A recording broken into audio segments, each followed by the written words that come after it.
And the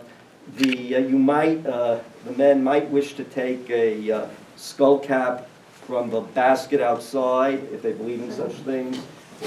And they also, there is a little card with a prayer that I'll say the traditional Jewish prayer of mourning, the Kaddish, sometime at the end of my remarks. So our plan here is to finish by 6 o'clock or earlier. Catherine will begin by some remarks of hers about Jose. I'll follow, and I'll try to discuss Jose's background, life, and work. And then Robert Van Gulik will speak for the philosophy department. Mark Brown will speak as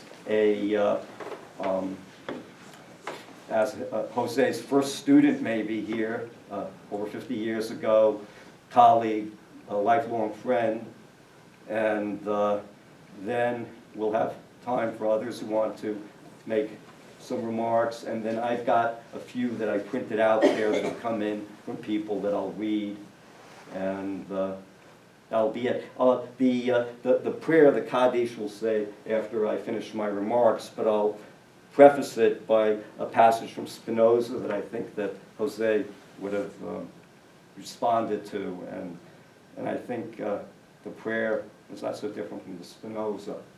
So, Catherine.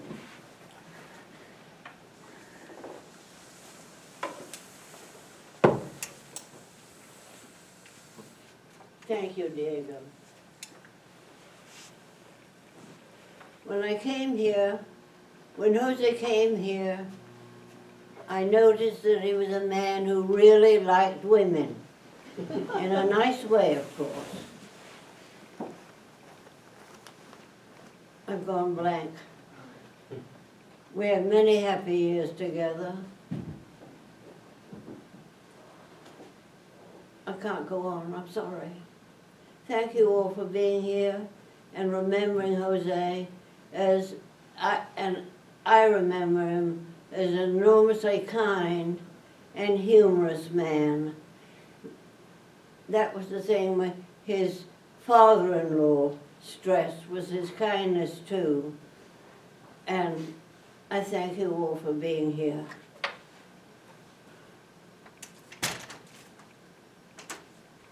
Forgive me for being so short, in both senses of the term.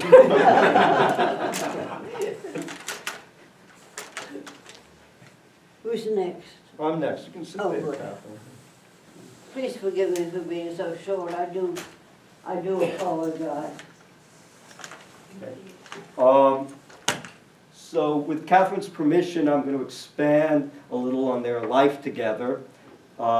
Catherine's father was John Lord, who served in the State Department's consular service for many years. Her mother was Marjorie Brunel Bruce, who came from a very distinguished English family. The consul and Marjorie had some very important consular posts together. The most important was in Vienna in the 1930s, when the Nazis were first very influential and then came to power. And Catherine remembers the tears of the Jewish secretaries in the American consulate in Vienna. And she remembers the despair of her parents and their sorrow, and she remembers the efforts her father, John Lord, made to procure visas for these unfortunate people. Catherine was born, by the way, on one of the posts of her father in Madeira, the Portuguese island of Madeira. And I always imagine in my mind, the South Atlantic and the breezes coming by and the wine, which I like. So Catherine, actually, when the war broke out in 1939, Catherine was sent to her English relatives, and John and Marjorie went to Rotterdam to represent the United States, and they were there when Rotterdam was bombed. Marjorie made a diary addressed to Catherine to tell of all these eventful times, and I plead with Catherine to donate it to the archives of Syracuse University as something valuable and of historical interest. And I hope that will still happen. Catherine went to her American relatives. She attended the Windsor School in Boston, and then, like one of her aunts, she attended Bryn Mawr. She majored in philosophy. She told me the other day she studied carefully, very carefully, Descartes, Spinoza, Kant, but she was never quite able to rise to the heights, as she put it, of Fichte and Schelling. You know, so but she wasn't only a scholar. She took a year abroad in London, and I asked her why. You know, what were you studying there? And she said, study. You know, it was the parties, Diego, the parties.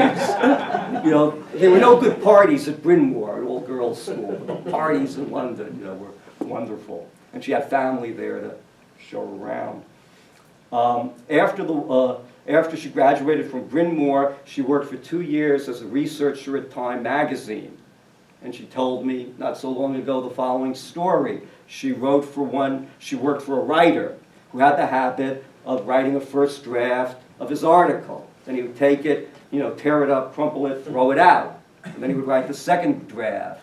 And Catherine asked, well, why are you doing that? And he said, well, I tell the truth in the first draft. Then she spent a year studying philosophy at Columbia University, then went to Indiana University in Bloomington, where she did her doctorate in aesthetics. I think she finished in, I forget the year she finished, but she was thinking the other night of what her doctoral dissertation was on. It was on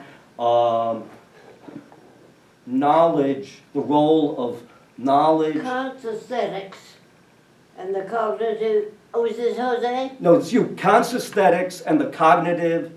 And the cognitive theory of art. Okay.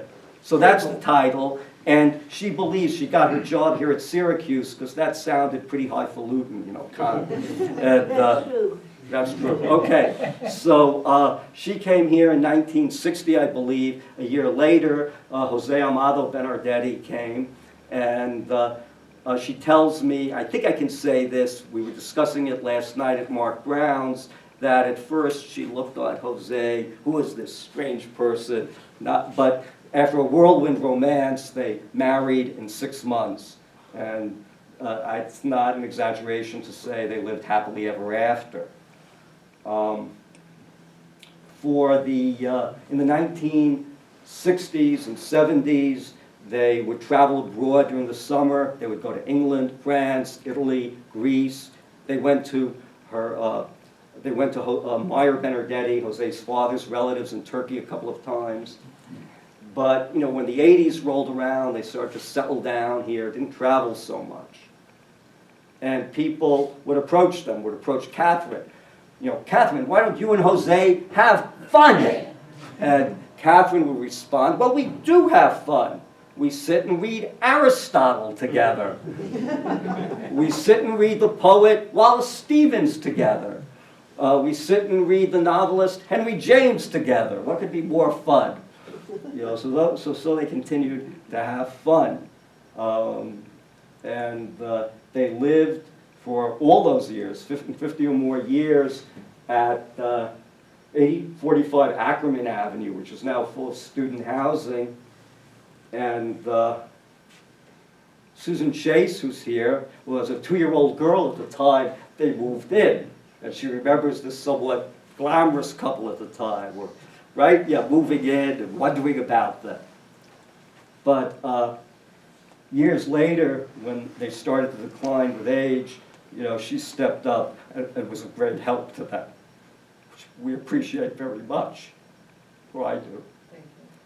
And also, you know, similarly a great help was Mark Brown, you know, Jose's and Catherine's old friend. So, that's something, you know, of their marriage and their life together. Now, who was Jose Benardete? Well, he His father was Mayer Jose Benardete, and one of Mayer Jose's books is there on the table with an inscription to Jose. And Mayer was born in the town of Çanakkale in Turkey, which is on the Dardanelles, not too far from ancient Troy. And at the age of 13, Mayer came with his uncle Haim to Cincinnati. And Mayer, was a bright boy. He went to the University of Cincinnati. So, he entered it and did a couple of years when war broke out, and he served as a medic in the U.S. Army at a fort in Maryland, and he remembered, the great flu epidemic with people dying like flies around him, and he giving them enemas or whatever. But, and then when the war ended in 1918, he completed his undergraduate studies both by taking courses at City College and also going back to Cincinnati.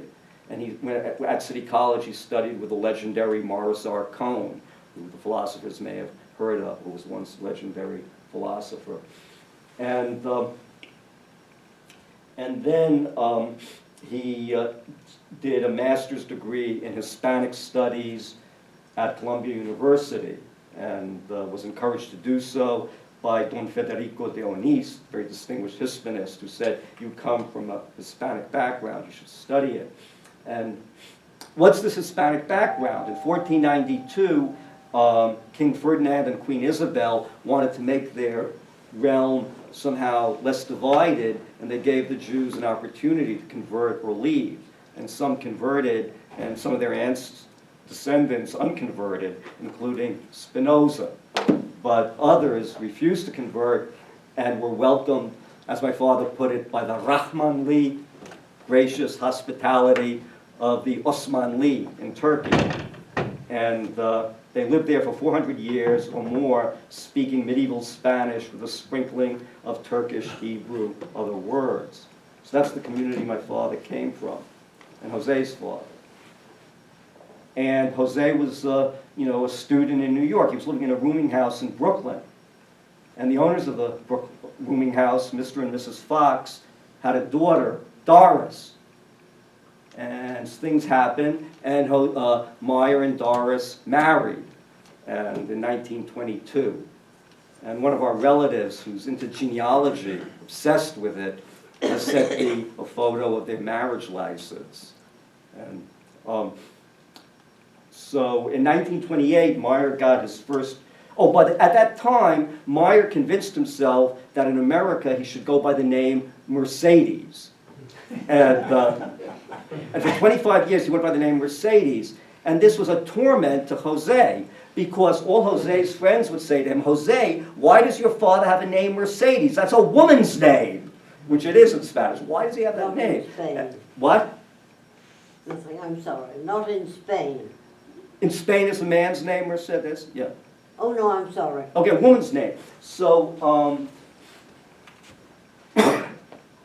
so they had their child, Mercedes and Doris had their child, Jose, when Mercedes got his first real job at Hunter College, March 24th, 1928.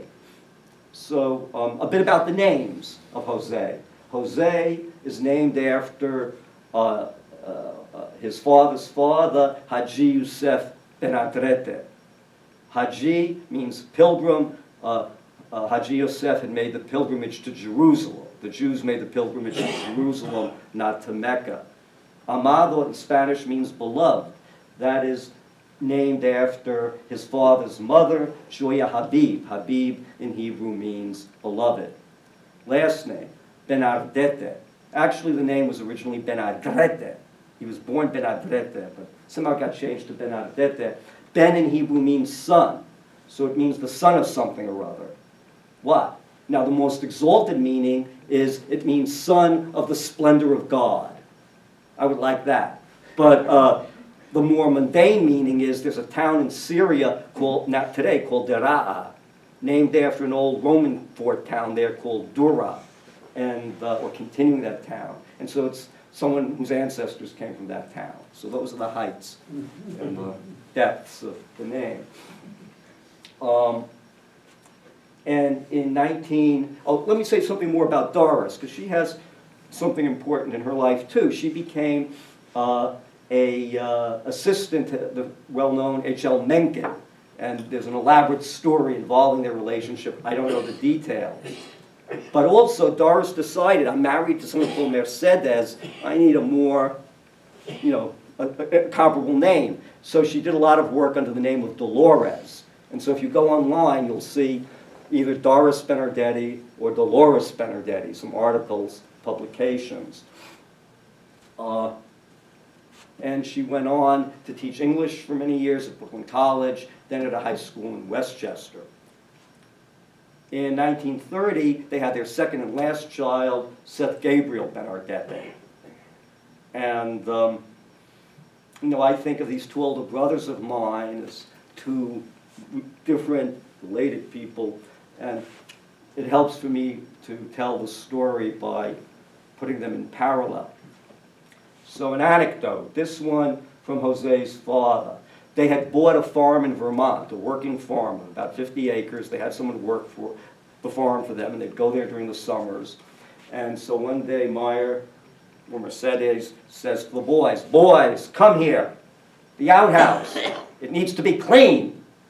And Jose said, "Not me, father, not me." And Seth stepped up and said, "I will do it, father." And 2 hours later, he came back, "Father, it's been done." That was Seth. But then there's a story that Jose says that Mercedes, like all your great-grandparents, believed in the adage, "Spare the rod, spoil the child." So there was a day when the children were in danger of spoiling, so he summoned them for their unspoiling. But Seth was never to be found at such occasions, but dutifully Jose would show up and take the chastisement. And I said to Jose, "Jose, well, these were, of course, these were fond paternal pats that he gave you on the behind." He says, no, that's not how I remember them. I think he still remembered them. A third story I think I got from Jose was related to the Spanish Civil War, which ran 1936, 1939. Both Mercedes and Doris were firm supporters of the Republican side against the fascist side. And one day, the president of the Spanish Republic comes to the United States, and he's greeted and feted, maybe at their embassy or consulate, by their supporters. And so the young Jose Benardete, must be 8 years old, 9 years old, he's out in his best clothes, the suit, the bow tie, I imagine. I'm imagining all this. And he played for the president of Spain a piece on the piano. And I said to him, "Jose, I never knew about your musical interests. Do you still play or whatever?" And he said, "No, it was what my parents doing. They got it up with a piano teacher." And as soon as he got out of the clutches of his parents, he dropped the music, never to return, as far as I know. Catherine, is that true? That Jose didn't like to listen to classical music? I can't hear. What? I can't hear. Okay, all right, I'm talking too loud, I think, is that it? No, he said he heard it all. He had heard it all growing up. Okay, so he didn't have to listen to it again. Jose went to Midwood High School in Brooklyn. That was a newly formed high school right next to a newly formed city college, Brooklyn College. Seth went to an older high school in Brooklyn, Brooklyn Technical High School. In 1945, Doris and Mercedes were divorced, and shortly after, sometime after, Mercedes, now Meyer again, married my mother, Paula Ovadia, who herself in her first marriage had 2 daughters. So I grew up with 2 older half-brothers, Jose and Seth, 2 older half-sisters, Electra and Penelope, and I'm very fond of them and admire them all in life and in death. Jose went to the University of Virginia, where he did his undergraduate work. And he went there with the intention of being a writer, a novelist. And he actually wrote a novel based on his experiences there, an autobiographical novel. and he had fictionalized versions of his friends there, two of them especially, two Virginians who Catherine got to know well, Ed Barksdale, and Henry Sexton. Well, I got to know Henry a little. And the novel was sent to the publishers in New York and was rejected. So Jose took another tack. Somewhere, I have a copy of the novel, or I've already given it to the Syracuse archives, so you can, sort of like, and the boys, were fooling the dean kind of a thing. I mean, it's, so, not Catherine Newton, another dean. But, and I found, and with Jose's consent, really sheafs of letters, not from Jose to Henry Sexton and Ed Barksdale, but the other way around, and they have been donated to the Library of Syracuse and been cataloged. Any of you can read them, get some sense of their early college life. And Jose went on to get his doctorate in philosophy, something about time, at the University of Virginia. Around then, Uncle Sam said, "You have to serve with me." He was in the U.S. Army. Jose always boasted of the fact that he had no mechanical skill, and the soldiers had to take apart a rifle and put it together. And so he somehow got, the boys from Kentucky or other to help him with that. And he would help with them with other things which required, writing things out. In my mind's eye, I see the picture here. "Private Benardete," bellows the sergeant. "Reading Plato again?" That sort of a thing. Meanwhile, Seth had gone to the University of Chicago. The University of Chicago had and still has a famous interdisciplinary program called the Committee on Social Thought. And when Seth got there, he had already studied some Greek. He rapidly expanded his knowledge, and two very distinguished classicists, David Green and Richmond Lattimore, were very impressed with him. And at the age of 19, he published two translations of plays of Aeschylus in the University of Chicago series, which is still in print there. That's quite something. The Persians was one of the plays. Meanwhile, though, the leading intellectual influence on Seth Benardete became the famous political philosopher, some would say the notorious political philosopher, Leo Strauss, a German Jewish immigrant. And Strauss wrote a letter to Seth's father saying that Seth was the best student he ever had. The other students of Strauss somehow sensed that view, that favoritism. And as the years have rolled on, I got to know many of them. Some became my teachers, and I realized they somewhat resented that, but so it was.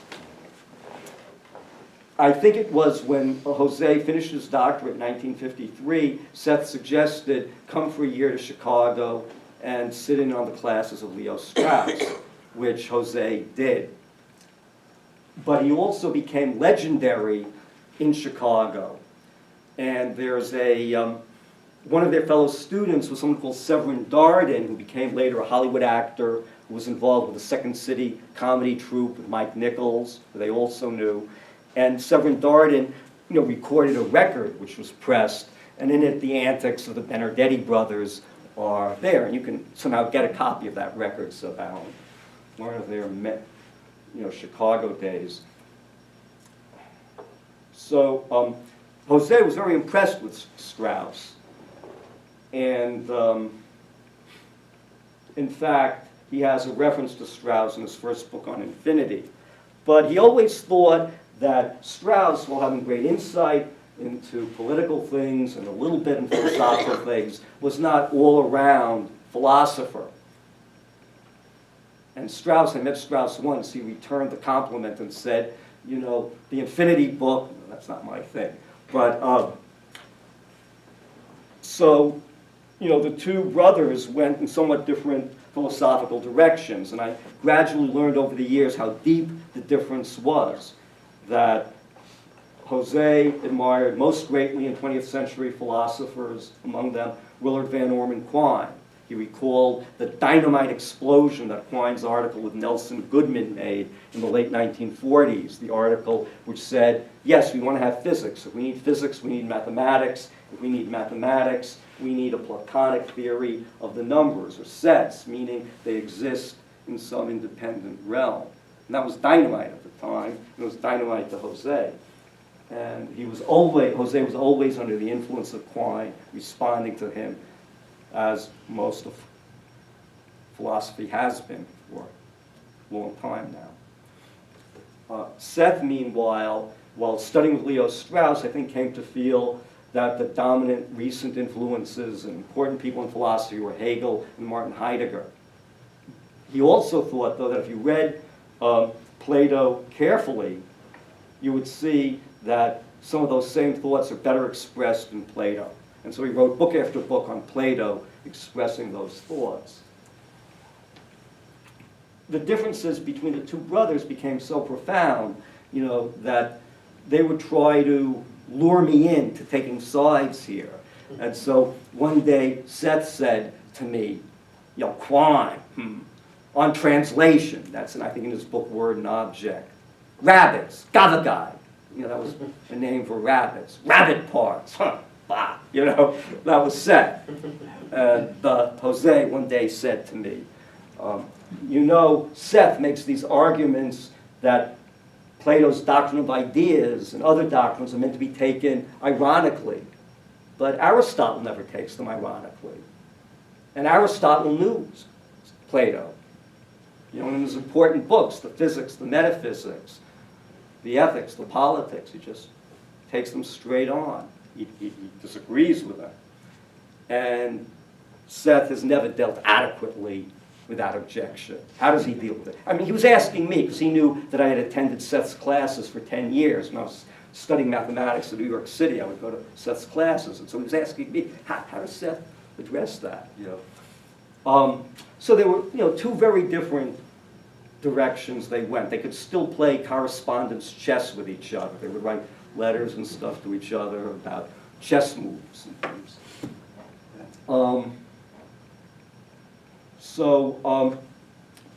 Seth, Jose, as we mentioned, came to Syracuse in 1961. He wrote 3 books. The first, the book on infinity, so on the desk there, published in 1964 in memory of his mother, dedicated to his mother, Doris. And in that book, he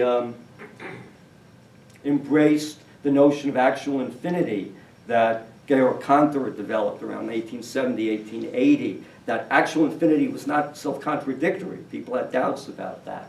But he took it farther and said that notion that the absolute infinite number, which was called by Cantor Aleph null, was just as good a number as the number 3, and much better a number than the infamous -3, which lots of people around here remember Jose's tirades against. So that therefore, since it was such a good number, you could look up into the sky and say, how many stars are there? 3 quintillion, or Aleph null? And that was a legitimate question. And that was at the core of his book there, and similar remarks about the infinitesimal. His next book on metaphysics was published in 1989, which dealt with ideas, the logical approach of unity, identity. The last chapter is about love and deals with the fact, can 2 lovers become one? And I'm sure that was inspired in part by his lifelong love and reciprocated love with Catherine. And that book was appropriately dedicated to Catherine. His last book, which came out in 2013, was on greatness of soul, dedicated to Michael Stocker, his colleague here. Some of the topics in it they explored in a joint seminar. And the topic of greatness of soul is a central theme in the Nicomachean Ethics of Aristotle. But people don't realize, Jose said, that it's also central to David Hume, right, the arch analytical philosopher, to Thomas Hobbes. And he pounced on that and insisted on the seriousness of the engagement with greatness of soul, or magnanimity, of Hume and Hobbes. And he argued that we don't finally know how Hume and Hobbes both thought of as utilitarians, pedestrian, let's say, English pedestrians, plebeians, responded to the notion of greatness of soul. And in any case, their analysis of magnanimity and greatness of soul was of great value, and responding to the analytical ethicist Bernard Williams, who argued that analytical ethics could only deal with simple things like right, that didn't have three-dimensional character. He was going to show that analytical ethics could deal with something like greatness of soul. And Jose was very distressed that Williams died before he did, because he wanted to get Williams' response to his book. So those were his 3 books. He wrote many articles, and as some people here remember and will say, was legendary as a colleague and as a teacher at Syracuse University.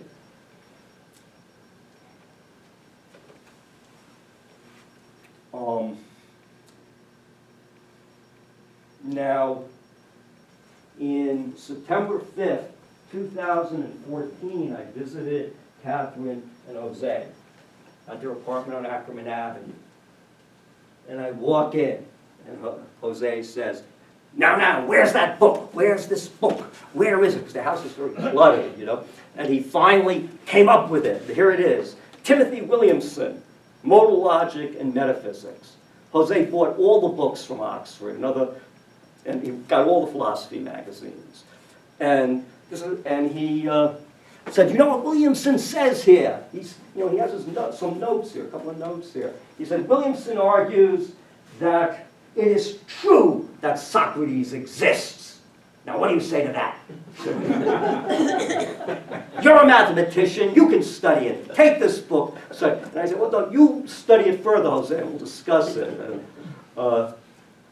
somewhat later, he gifted me with the book. No, he didn't. He held on to it. It was in his library, and I brought it here today. But, I mean, that shows how his avid intellect was up until September 5th, 2014. September 12th, 2014, Jose was in an auto accident. His head was hit. He got bleeding on the left side of his brain. And he was never quite the same again. But there would be flashes of the philosopher which would come and go. And Andre Galois bumped into Jose and Catherine and me at Barnes & Noble on Erie Boulevard in May of 2015. And there was something of a philosophical discussion then. And Jose and Catherine moved into a nice apartment in the Nottingham, an assisted living community on Nottingham Road. And were treated very well by the kind staff there. And Jose, for various medical reasons, ended up in the hospital about 3 or 4 weeks ago, where they adjusted his medicines, did various things, and said, Jose,